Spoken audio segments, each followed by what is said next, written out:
জুলাই বিপ্লবের ঘোষণাপত্র চূড়ান্ত করতে বিকেলে সর্বদলীয় বৈঠক, বিভিন্ন রাজনৈতিক দলের সঙ্গে কথা বলবেন প্রধান উপদেষ্টা।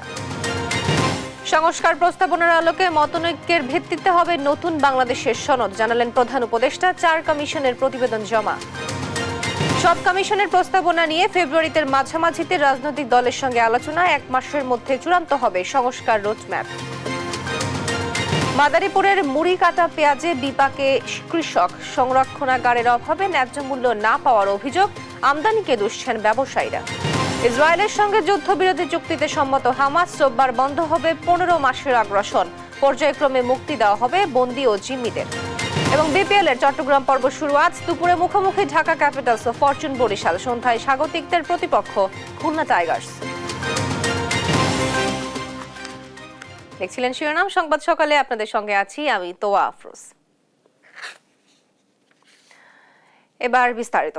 জুলাই গণ অভ্যুত্থানের ঘোষণাপত্র চূড়ান্ত করার লক্ষ্যে রাজনৈতিক দল ও অংশীজনদের সঙ্গে সর্বদলীয় বৈঠকে বসছে অন্তর্বর্তীকালীন সরকার। বিকেলে প্রধান উপদেষ্টা ডক্টর মোহাম্মদ ইউনূসের নেতৃত্বে বৈঠক অনুষ্ঠিত হবে। প্রধান উপদেষ্টার প্রেস উইং জানিয়েছে, প্রধান উপদেষ্টা ডক্টর মোহাম্মদ ইউনূসের নেতৃত্বে অন্তর্বর্তী সরকার বৃহস্পতিবার বিকেল 4টা থেকে সন্ধ্যা 7টার মধ্যে ফরেন সার্ভিস একাডেমিতে জুলাইয়ের ঘোষণাপত্রের উপর একটি সর্বদলীয় বৈঠক আয়োজন করেছে।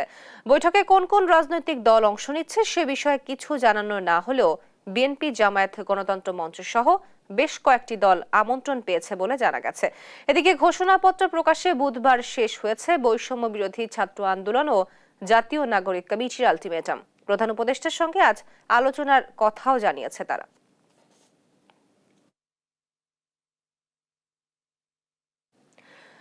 সংস্কার কমিশনের প্রতিবেদনের আলোকে মতৈক্যর ভিত্তিতেই হবে নতুন বাংলাদেশের সনদ। এর আগে সব সুপারিশ নিয়ে রাজনৈতিক দলগুলোর সঙ্গে আলোচনা করবে অন্তর্বর্তী সরকার, জানালেন প্রধান উপদেষ্টা ডক্টর মোহাম্মদ ইউনূস। 4টি সংস্কার কমিশনের প্রতিবেদন জমার পর এসব কথা বলেন তিনি। ভবিষ্যতে চলার পথে জাতি যেন আর কোথাও আটকে না যায় সে প্রত্যাশাও জানান প্রধান উপদেষ্টা। সাইফুর রিপনের প্রতিবেদন। প্রধান উপদেষ্টা ডক্টর মোহাম্মদ ইউনূসের হাতে প্রতিবেদন তুলে দিয়েছে 4টি সংস্কার কমিশন। বুধবার বেলা 11টায় তেজগাঁওয়ে প্রধান উপদেষ্টার কার্যালয়ে প্রতিবেদন তুলে দেন সংবিধান, নির্বাচন ব্যবস্থা, দুর্নীতি দমন কমিশন ও পুলিশ সংস্কার কমিশনের সদস্যরা।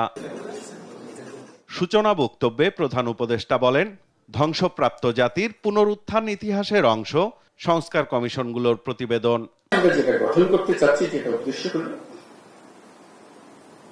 এটা গণঅভ্যুত্থানের একটা চার্টার তৈরি হয়, ওই যে নতুন বাংলাদেশের চার্টার, সেই হবে চার্টার। সেই চার্টার মতৈক্যের ভিত্তিতে হবে, এটা কোন দলীয় কমিটমেন্ট না। আমরা আশা করছি সব দল এই চার্টারে সাইন অন করবে, যত তাড়াতাড়ি পারে, যত বেশি পরিমাণে এটা বাস্তবায়ন করতে পারি বাস্তবায়ন করতে হবে। পরে নির্ধারিত আলোচনায় সংস্কার সুপারিশ নিয়ে বক্তব্য রাখেন সংশ্লিষ্ট কমিশনগুলোর প্রধানরা। নির্বাচন ব্যবস্থা যাতে একটা স্বচ্ছতা প্রতিষ্ঠিত হয় সেটা আমরা চেষ্টা করেছি আমাদের এই দীর্ঘ 3.5 মাসের প্রচেষ্টার মাধ্যমে, এবং একই সাথে সকল অংশীজনের যেন দায়বদ্ধতা প্রতিষ্ঠিত হয় এবং নির্বাচনটা যেন অন্তর্ভুক্তিমূলক হয়।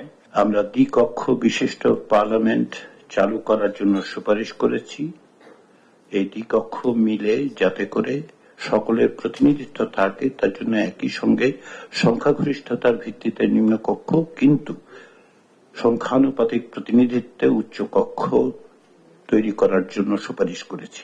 পুলিশে স্বল্প, মধ্যম ও দীর্ঘমেয়াদী সংস্কারের পাশাপাশি দুর্নীতি প্রতিরোধে অঙ্গীকার ও জবাবদিহিতা নিশ্চিতের সুপারিশ তুলে ধরে সংশ্লিষ্ট কমিশন। জনসাধারণের জন্য প্রয়োগ করতে গেলে জনসাধারণের কষ্ট লাভও হবে, এই ধরনের আইন আমরা তো এগুলোকে আমরা সুপারিশমালা দিয়েছি, তৈরি করেছি। এখানে 3টি ভাগ করেছি, একটা অবিলম্বে বাস্তবায়নযোগ্য, তারপর হলো মধ্যমেয়াদী, একটা দীর্ঘমেয়াদী। মূলত দীর্ঘমেয়াদী যেগুলো সেগুলো হয়তো আর্থিক ব্যাপার জড়িত বা কোনো কোনো ক্ষেত্রে হয়তো আইনও পরিবর্তন করতে হতে পারে। যারা বর্তমান কর্মীদের যাদের বিরুদ্ধে দুর্নীতির অভিযোগ আছে, অনাচারের অভিযোগ আছে, তাদেরকে একটা বিশেষ উচ্চ ক্ষমতা সম্পন্ন টাস্ক ফোর্সের মাধ্যমে তাদেরকে অপসারণ করতে হবে, জবাবদিহিতা আনতে হবে বিচারিক প্রক্রিয়ার মাধ্যমে। সমাপনী বক্তব্যে গণ অভ্যুত্থান মাথায় রেখে ঐক্যমতের ভিত্তিতে জাতির প্রচেষ্টাকে এক জায়গায় নিয়ে আসার তাগিদ থেকেই এসব সংস্কার প্রস্তাবনা বলে জানান ডক্টর মোহাম্মদ ইউনূস। পুরো ধ্বংসপ্রাপ্ত জাতি যেটার পুনরুত্থান হলো, আমরা এখন এই উদ্যোগের মাধ্যমে একটা রাস্তা তৈরি করছি। এই শুধু কমন রাস্তা না, একটা সুপার হাইওয়ে তৈরি করছি। কিন্তু আমরা যেন সবাই মিলে একমত হই, এটি আমাদের সুপার হাইওয়ে, এর পর থেকে আমাদের থামার কোনো উপায় নেই। সাইফুল রিপন, দেশ টিভি, ঢাকা। সব কমিশনের প্রস্তাবনা নিয়ে রাজনৈতিক দলগুলোর সঙ্গে ফেব্রুয়ারির মাঝামাঝিতে আলোচনায় বসবে সরকার। মতৈক্যের ভিত্তিতে 1 মাসের মধ্যে চূড়ান্ত হবে সংস্কার রোডম্যাপ, এমনটাই জানালেন উপদেষ্টা সৈয়দা রেজওয়ানা হাসান। আর ঐক্যমতের ভিত্তিতে আইন ও নীতি প্রণয়ন এবং বাস্তবায়ন করা হবে বলে জানান আরেক উপদেষ্টা আসিফ নজরুল। সাইফুল রিপনে আরেকটি প্রতিবেদন। সংবিধান, নির্বাচন ব্যবস্থা, দুর্নীতি দমন কমিশন ও পুলিশ বিভাগের সংস্কারে গঠিত কমিশনের প্রতিবেদন হস্তান্তর নিয়ে ফরেন সার্ভিস একাডেমিতে সংবাদ সম্মেলনে কথা বলেন অন্তর্বর্তী সরকারের 3 উপদেষ্টা। ওনারা একটা রোডম্যাপ তৈরি করে দিবেন, আমি আপনাদের যে নির্বাচনের টাইমলাইনের সাথে সম্পর্কিত করে যে কোন সংস্কারগুলো টপ প্রায়োরিটি দিতে হবে। সংস্কার প্রস্তাবনা ফ্যাসিবাদী ব্যবস্থা চিরতরে বিলোপের উদ্যোগের অংশ বলেন উপদেষ্টা আসিফ মাহমুদ। আমরা এই যে অন্তর্বর্তীকালীন সরকারের যে সংস্কার কার্যক্রম, এই সংস্কার কার্যক্রমকে এই ফ্যাসিবাদী ব্যবস্থার চিরতরে বিলোপের একটা গুরুত্বপূর্ণ অংশ হিসেবে মনে করি। সংস্কার প্রস্তাবনা নিয়ে মতৈক্য তৈরি সহ নীতি ও আইন প্রণয়ন নিয়ে কথা বলেন 2 উপদেষ্টা অধ্যাপক ডক্টর আসিফ নজরুল ও সৈয়দা রেজওয়ানা হাসান। রাজনৈতিক দলের সাথে মতৈক্যের ভিত্তিতে যেই সংস্কার প্রস্তাবগুলোর ব্যাপারে ঐক্যমত হবে, সেইগুলির বিষয়ে আমরা আইন ও নীতি প্রণয়ন করব এবং বাস্তবায়নের চেষ্টা করব। পলিটিক্যাল কনসেনসাস নিয়েই হবে, এবং যখন পলিটিক্যাল কনসেনসাস চলে আসবে, আমরা আশা করি পলিটিক্যাল কনসেনসাস আসবে, তখন আর লেজিটিমেসি না থাকার কোনো প্রশ্ন থাকছে না। এমনিতেও লেজিটিমেসি না থাকার কোনো কারণ নাই, কারণ এক হচ্ছে যে এই সাংঘাতিক বড় রকমের গণ অভ্যুত্থানের ফলেই কিন্তু এই প্রক্রিয়াটা শুরু হয়েছে। সংস্কার নিয়ে রাজনৈতিক দলগুলোর সাথে আনুষ্ঠানিক আলোচনা ফেব্রুয়ারির মাঝামাঝি থেকে শুরু হতে পারে বলেও জানান উপদেষ্টারা। একদিকে যেমন রাজনৈতিক দলগুলোরও কিছু দাবি আছে, অন্যদিকে জনগণেরও কিছু দাবি আছে, একসাথেও কিছু দাবি আছে। সো কোনগুলো নিয়ে আমরা তাৎক্ষণিকভাবে কাজ শুরু করব, রোড ম্যাপটা কি হবে, এইটা এই 1 মাসের মধ্যে আমরা একটা রোড ম্যাপ আপনাদেরকে দিতে সক্ষম হব বলে আমরা মনে করি। আনুষ্ঠানিক আলোচনাটা আমার ধারণা কমিশন প্রধানরা যখন একটা পর্যায়ে চলে আসবেন, ফেব্রুয়ারির মাঝামাঝি জায়গায় আনুষ্ঠানিকভাবে শুরু করে দেওয়া হবে।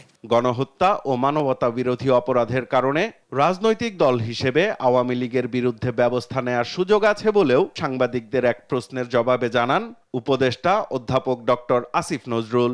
সুষ্ঠুভাবে বিচার হওয়ার পর আমরা এই গণহত্যা, মানবতা বিরোধী অপরাধের সাথে দল সংশ্লিষ্টতার বিষয়ে আমরা যেই ধরনের রায় পাবো, সেটার আলোকে বহু সিদ্ধান্ত গ্রহণ করার সময় এবং সুযোগ আমরা পাবো। সাইফুল রিপন, দেশ টিভি, ঢাকা।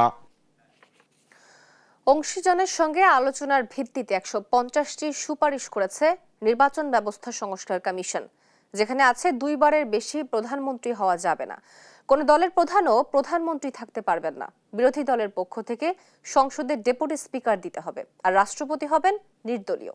এনআই নাহিদের প্রতিবেদনে দেখুন বিস্তারিত। বুধবার সকালে প্রধান উপদেষ্টার কাছে প্রতিবেদন জমা দেওয়ার পর বিকেলে সংসদ ভবনে সংবাদ সম্মেলনে প্রস্তাবিত সুপারিশসমূহ তুলে ধরেন নির্বাচন ব্যবস্থা সংস্কার কমিশনের প্রধান ডক্টর বদিউল আলম মজুমদার। কমিশনের সুপারিশের মধ্যে আছে নির্বাচন কমিশনকে নির্বাচন বাতিল এবং পুনর্নির্বাচনের ক্ষমতা প্রদান, সংবিধান সংশোধনের মাধ্যমে প্রধানমন্ত্রীর মেয়াদ সর্বোচ্চ 2 টার্মে সীমিত করা, 100 আসন নিয়ে সংসদের উচ্চকক্ষ সৃষ্টি করা, সংসদের আসন সংখ্যা আরও 100 বাড়ানো, দল নিরপেক্ষ ব্যক্তিকে রাষ্ট্রপতি হিসেবে নির্বাচিত হওয়ার বিধান, তত্ত্বাবধায়ক সরকার ব্যবস্থার মেয়াদ 4 মাস নির্ধারিত করে এ মেয়াদকালে জাতীয় ও স্থানীয় নির্বাচন সম্পন্ন করা, সংসদীয় এলাকার পুনঃসীমানা নির্ধারণ করা, প্রবাসীদের ভোটার তালিকা প্রস্তুত, ভোটার তালিকা হালনাগাদ করা, প্রবাসী পোস্টাল ভোটিং ব্যবস্থা করা, অনলাইন ভোটিং ব্যবস্থা সহ 150 সুপারিশ করেছে নির্বাচন কমিশন। আমাদের লক্ষ্য হলো নির্বাচন কমিশনকে শক্তিশালী করা, নির্বাচন কমিশনের ক্ষমতা বৃদ্ধি করা, নির্বাচন কমিশনের ক্ষমতায়িত করা, যাতে তারা সুষ্ঠু নিরপেক্ষ নির্বাচন নিশ্চিত করতে পারে। 2018 সালের নির্বাচনে সবচেয়ে বড় জালিয়াতি হয়েছে বলে উল্লেখ করেন ডক্টর বদিউল আলম মজুমদার। যারা এ মধ্যরাতে ভোটের নাটক মঞ্চস্থ করেছেন তাদের তদন্তের মধ্য দিয়ে বিচারের আওতায় আনার সুপারিশও করা হয়েছে বলে জানান সংস্কার কমিশন প্রধান। 2018 সালে মধ্যস্তরের ভোটের নাটক মঞ্চস্থ করেছে, তাদেরকে তদন্তের আওতায় আনা সবচেয়ে বড় জালিয়াতি নির্বাচন হয়েছে। প্রত্যেকটি নির্বাচন অনুষ্ঠিত হবার পর নির্বাচন কমিশনকে নির্বাচন সুষ্ঠু হলো কিনা সে ঘোষণা দিতে হবে গেজেট করার আগে, এমন সুপারিশ করা হয়েছে বলেও জানান বদিউল আলম মজুমদার। সৃষ্টি করতে পারি এই লক্ষ্যে আমরা। NI নাহিদ, দেশ টিভি, ঢাকা। দুদককে শক্তিশালী, কার্যকর ও ন্যায়পাল প্রতিষ্ঠান হিসেবে গড়ে তুলতে আইনে কালো টাকা সাদা করার বৈধতা স্থায়ীভাবে বন্ধ করা সহ ৪৭ দফা সুপারিশ করেছে দুর্নীতি দমন কমিশন, সংস্কার কমিশন। বুধবার বিকেলে সুপারিশের বিস্তারিত তুলে ধরেন কমিশনের প্রধান ডক্টর ইফতেখারুজ্জামান। শিলু রায়ের আরেকটি রিপোর্ট।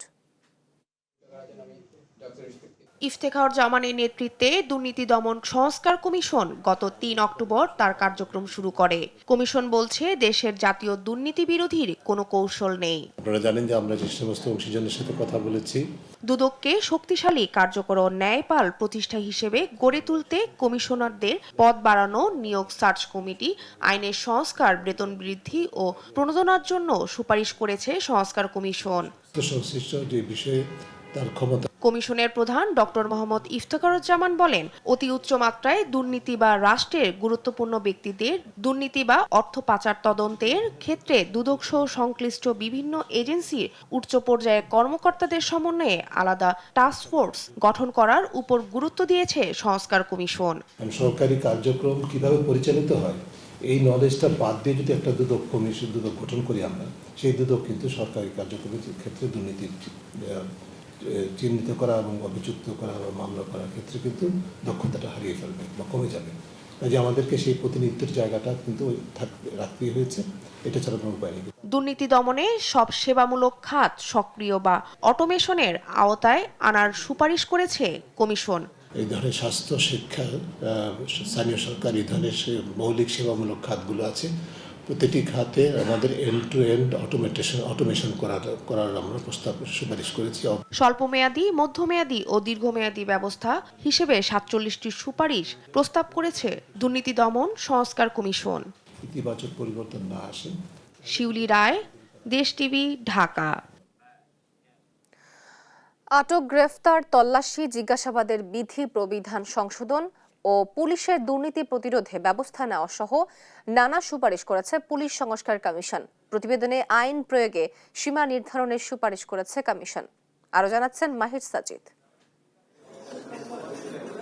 জুলাই আগস্টে হতাহতদের জন্য দায়ী পুলিশ কর্মকর্তাদের শাস্তির সুপারিশ এবং পুলিশ যেন রাজনৈতিক দলের বাহিনীতে পরিণত না হয় ও বল প্রয়োগ না করতে পারে এমন সুপারিশ করেছে পুলিশ সংস্কার কমিশন। 15 জানুয়ারি প্রধান উপদেষ্টার কাছে প্রস্তাবনা জমা দিয়ে এসব কথা বলেন কমিশন প্রধান সফররাজ হোসেন। সুপারিশের মধ্যে আছে গ্রেফতার, তল্লাশি, জিজ্ঞাসাবাদের বিষয়ে সুপ্রিম কোর্টের আপিল বিভাগের দেয়া নির্দেশনা বাস্তবায়ন। এছাড়া তল্লাশির সময় কোনো পুলিশ কর্মকর্তা পরিচয় দিতে অস্বীকার করলে, সার্চ ওয়ারেন্ট না থাকলে জরুরি যোগাযোগের জন্য নাগরিক নিরাপত্তা বিধানে একটি জরুরি কল সার্ভিস চালু করার প্রস্তাব করা হয়েছে। রাতের বেলায় অর্থাৎ সূর্যাস্ত থেকে সূর্যোদয় পর্যন্ত কোনো বাসায় তল্লাশির সময় অবশ্যই একজন নির্বাহী ম্যাজিস্ট্রেট বা স্থানীয় গণ্যমান্য ব্যক্তির উপস্থিতি নিশ্চিত করতে বলা হয়েছে। আটক ব্যক্তি বা রিমান্ডে নেওয়া আসামিকে জিজ্ঞাসাবাদের জন্য প্রতিটি থানায় স্বচ্ছ কাচের ঘেরা দেয়া আলাদা কক্ষ রাখার প্রস্তাব এসেছে। এছাড়া নারী আসামিকে শালীনতার সঙ্গে নারী পুলিশের উপস্থিতিতে জিজ্ঞাসাবাদ করার কথাও বলা হয় সংস্কার কমিশনের সুপারিশে। পুলিশ প্রশাসন সংস্কার কমিশনের সুপারিশে পুলিশ বাহিনীর সক্ষমতা বাড়ানো, আধুনিকায়ন এবং মানবাধিকার লঙ্ঘনের জন্য দায়বদ্ধতা নিশ্চিত করার বিষয়টি গুরুত্ব পেয়েছে। মাহির সাজিদ মালিক, দেশ টিভি, ঢাকা। নতুন জাতের বাহুবলী টমেটো চাষ করে সফলতার স্বপ্ন দেখছেন ফরিদপুরের কৃষকরা। এ জাতে টমেটো আবাদে ফলনও হচ্ছে আশানুরূপ। এ বিষয়ে আরো জানাতে সরাসরি যুক্ত হচ্ছেন সহকর্মী NKB নয়ন।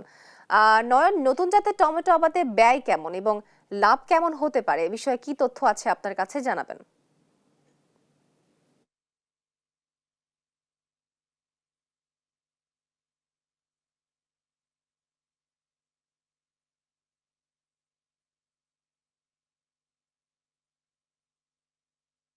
ফরিদপুর শহর থেকে প্রায় 50 কিলোমিটার দূরে তো দর্শক, আমরা এই জায়গার একজন কৃষক যিনি শাহাবুদ্দিন শেখ নাম, উনি বাহুবলী জাতের নতুন জাতের একটি টমেটো আবাদ করেছেন 30% জমির উপর। তো উনি এমনটি জানিয়েছেন আমাদের যে এই জেলায় সর্বপ্রথম এই বাহুবলী জাতের টমেটোটা উনি কেবলমাত্র চাষ করেছেন এবং এটা ভালো ফলন, ভালো দাম। তো উনি এ পর্যন্ত ওনার এই চাষাবাদে খরচ হয়েছে মাত্র 40,000 টাকা, কিন্তু উনি ইতিমধ্যে প্রায় 50,000 টাকার উপরে উনি বিক্রি করেছেন। উনি আমাদের এমনটি জানিয়েছেন একটি টমেটো গাছে কমপক্ষে 5 কেজি টমেটো এখানে মানে প্রতিটি টমেটো ধরে।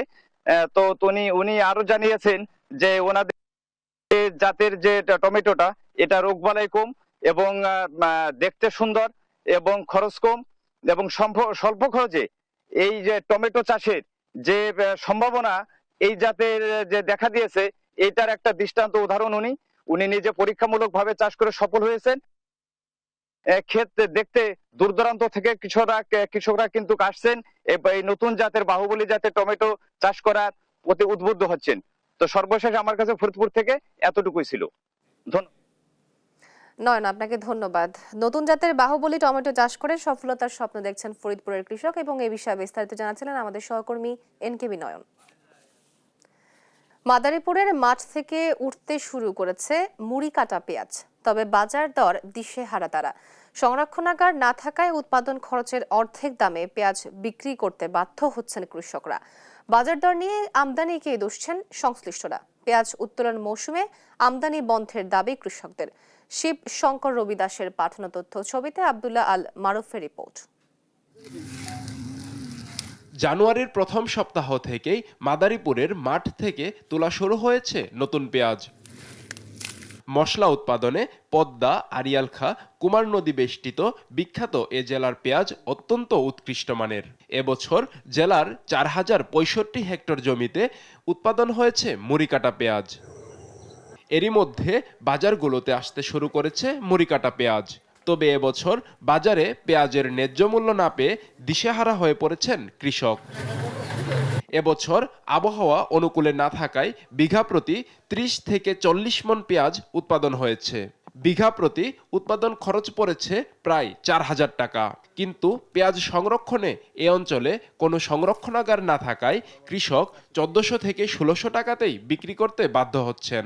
আর কৃষকের আগাম পেঁয়াজ ওঠার মৌসুমেই ভারতসহ বিভিন্ন দেশ থেকে সরকার পেঁয়াজ আমদানি করায় ধস নেমেছে বাজার দরে। কৃষকের দাম পায় হলো 1700 টাকা মন, 42 টাকা কেজি, 45 টাকা কেজি, এই পায় হলো কৃষকের দাম। আর আমরা বেশি 50 টাকা কেজি।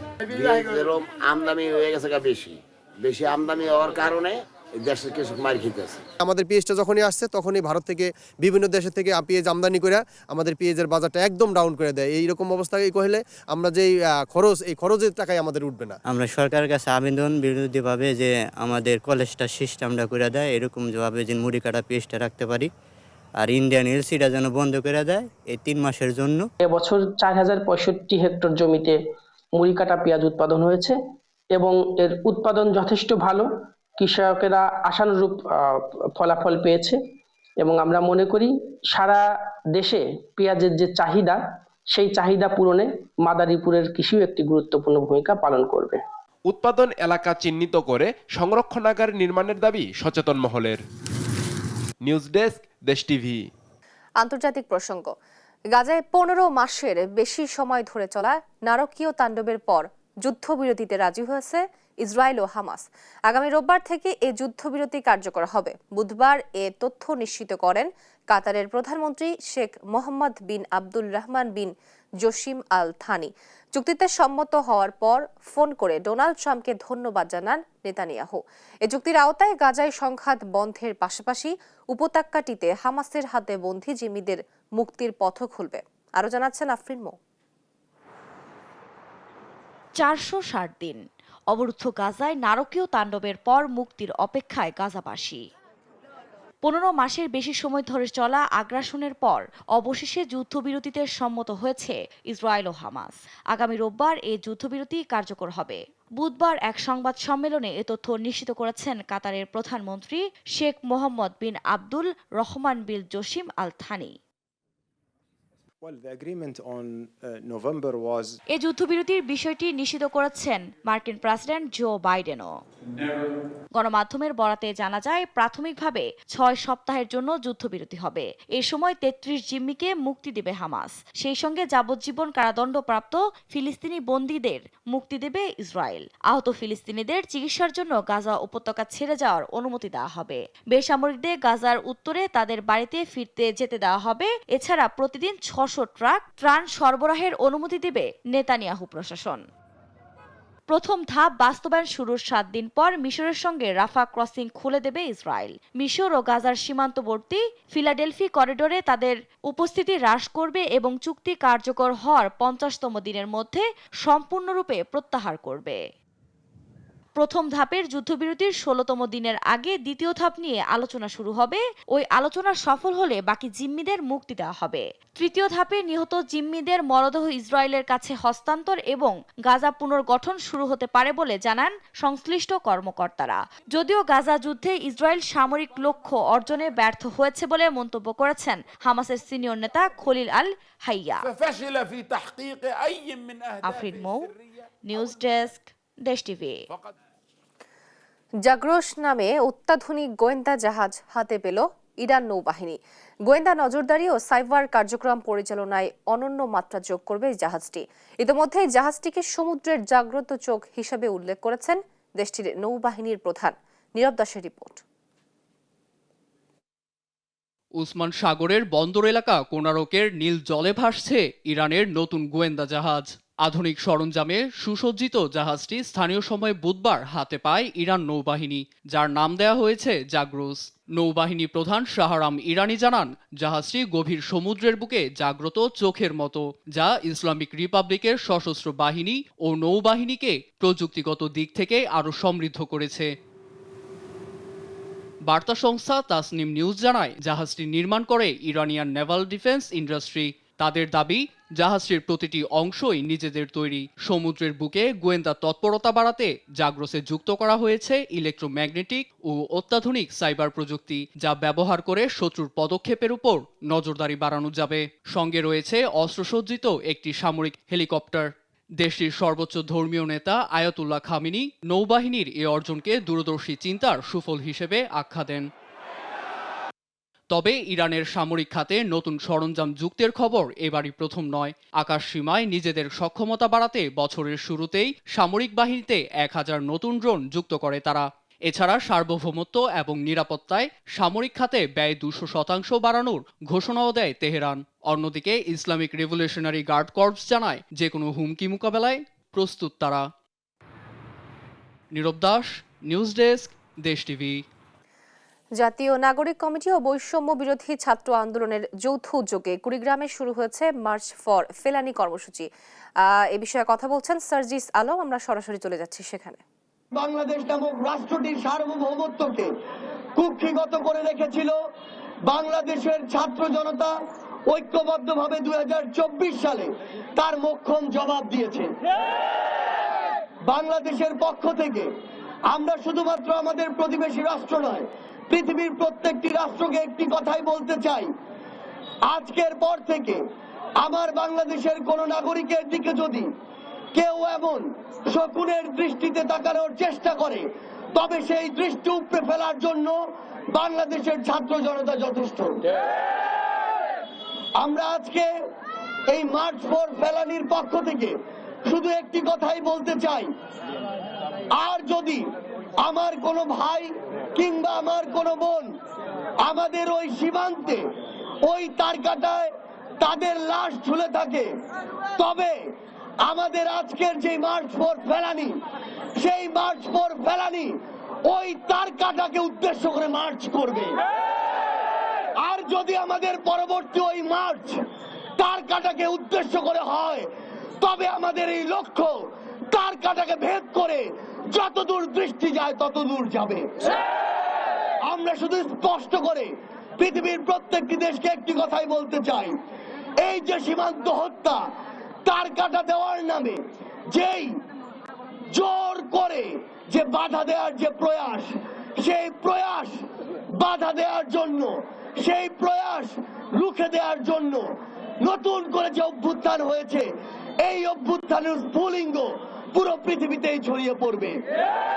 আমরা আজকে এই কুড়িগ্রামের মার্চ ফর ফেলানির শুরুতে একটি কথা আপনাদেরকে বলতে চাই, আমরা আর বাংলাদেশের সীমান্তে কোনো লাশ দেখতে চাই না। আমাদের বাংলাদেশের যত নাগরিককে ওই সীমান্তে লাশ করা হয়েছে তাদের বিচার আন্তর্জাতিক ট্রাইব্যুনালে করতে হবে। আমাদের বোন ফেলানির স্মৃতিকে বাঁচিয়ে রাখার জন্য নতুন যে আমাদের বিশ্ববিদ্যালয় কুড়িগ্রাম কৃষি বিশ্ববিদ্যালয়, সেই বিশ্ববিদ্যালয়ের একটি আবাসিক হল আমাদের বোন বীর শহীদ ফেলানির নামে করতে হবে। আমাদের সীমান্তে যে মরণঘাতী অস্ত্রগুলো ব্যবহার করা হয় চুক্তির মাধ্যমে সকল প্রকার মরণঘাতী অস্ত্র ব্যবহার নিষিদ্ধ করতে হবে। আমরা স্পষ্ট করে বলতে চাই, আগামীর বাংলাদেশের এই যে ছাত্র জনতা, যেই ছাত্র জনতা অভ্যুত্থান করে নতুন বাংলাদেশ দিয়েছে, সেই ছাত্র জনতা আর কোনোদিন নতজানু পররাষ্ট্রনীতি মেনে নিবে না। আমরা স্পষ্ট করে আগামীর তরুণ প্রজন্মের ছাত্র জনতার প্রতিনিধি হিসেবে বাংলাদেশের যারাই ক্ষমতাতে আসুক না কেন তাদেরকে শুধু একটি কথাই বলতে চাই, ক্ষমতাকে আঁকড়ে ধরার জন্য আপনাদের মধ্যে কেউ যদি কোন দেশের কিংবা কোন গোষ্ঠীর দালাল হন তবে আপনাদের পরিণতি ওই খুনি হাসিনার মতোই হবে। আজকে আমরা এই বাংলাদেশের উত্তরের যে প্রান্তিক জেলা কুড়িগ্রাম, এই কুড়িগ্রামের মানুষ বিভিন্ন সময় বিভিন্ন ভাবে অবহেলিত হয়ে এসেছে। আবার এই কুড়িগ্রামের মানুষকে শুধুমাত্র একটি তিস্তা প্রকল্পের কারণে প্রতি বছর হাজার হাজার কোটি টাকার ক্ষতির সম্মুখীন হতে হয়েছে। কথা বলছিলেন সার্জিস সালাম, আমরা সরাসরি ছিলাম সেখানে। এবার জানাবো খেলার খবর। আজ মাঠে গড়াচ্ছে বিপিএল এর চট্টগ্রাম পর্ব। বন্দরনগরীর প্রথম ম্যাচে দুপুর 1টায় মুখোমুখি হবে টেবিলের তলানিতে থাকা ঢাকা ক্যাপিটালস ও ডিফেন্ডিং চ্যাম্পিয়ন ফরচুন বরিশাল। আর সন্ধ্যা 6:30টায় স্বাগতিক চিটাগং কিংসের প্রতিপক্ষ খুলনা টাইগার্স। ঢাকা ও সিলেট পর্ব শেষে চট্টগ্রাম পর্বেও ব্যাটে বলে দর্শকদের মন ভরানোর প্রত্যাশা ক্রিকেটারদের। বিস্তারিত রিপোর্টে। গত 30 ডিসেম্বর মাঠে গড়ায় বাংলাদেশ প্রিমিয়ার লিগ বিপিএল এর 11তম আসর। ঢাকার পর সিলেট ঘুরে বিপিএল এখন চট্টগ্রামে শুরু হবে 16 জানুয়ারি। চট্টগ্রাম পর্বের প্রথম ম্যাচে দুপুর 1টায় ঢাকা ক্যাপিটালসের মুখোমুখি হবে ফরচুন বরিশাল। আসরে 6 ম্যাচের 3টিতে জয় ও 2টিতে হার নিয়ে পয়েন্ট টেবিলের 3-এ আছে বর্তমান চ্যাম্পিয়নরা। আর অভিজ্ঞ ক্রিকেটার দিয়ে সাজানো ফরচুন বরিশালের লক্ষ্য টেবিলের তলানিতে থাকা ঢাকাকে হারিয়ে পয়েন্ট টেবিলে নিজেদের অবস্থান আরও শক্ত করার। এদিকে আসরের নতুন ফ্র্যাঞ্চাইজি ঢাকা ক্যাপিটালস আছে দুর্দশায়। 7 ম্যাচের 6টিতেই হেরেছে সাকিব খানের দল। শেষ ম্যাচে রেকর্ড জয়ের পর এই ম্যাচে নিজেদের ভাগ্য বদলাতে মরিয়া লিটন মুস্তাফিজরা। অন্যদিকে দিনের দ্বিতীয় ম্যাচে সন্ধ্যা 6:30টায় খুলনা টাইগার্সের মুখোমুখি হবে স্বাগতিক চিটাগং কিংস। 4 ম্যাচের 3টিতে টানা জয় নিয়ে টেবিলের দ্বিতীয় স্থানে মোহাম্মদ মিথুনের দল। জয়ের ধারা অব্যাহত রেখে নিজেদের ভেন্যুতে জয় পেতে চায় বন্দরনগরীর দলটি। সময়টা ভালো যাচ্ছে না টানা জয় দিয়ে আসর শুরু করা খুলনা টাইগার্সের। সিলেট পর্বের ব্যর্থতায় ব্যাকফুটে মিরাজের দল। ঢাকার পর্বের প্রথম 2 ম্যাচে জয় পেলেও সিলেট পর্বে টানা 3 ম্যাচ হেরেছে খুলনা। 5 ম্যাচে 4 পয়েন্ট নিয়ে অবস্থান করছে টেবিলের 4-এ। গেল ম্যাচে টেবিল টপার রংপুরের বিপক্ষে তীরে এসে তরি ডোবে মিরাজ ইমরুলদের। তাই সামনের ম্যাচে ভেন্যু বদলের সাথে ভাগ্যরও বদল আনতে চায় রূপসাপাড়ের দলটি। রাফিউল ইসলাম রাতুল, স্পোর্টস ডেস্ক, দেশ টিভি। এই ছিল এখনকার সংবাদ সকাল। পরের বুলেটিন দেখার আমন্ত্রণ রইল। ধন্যবাদ।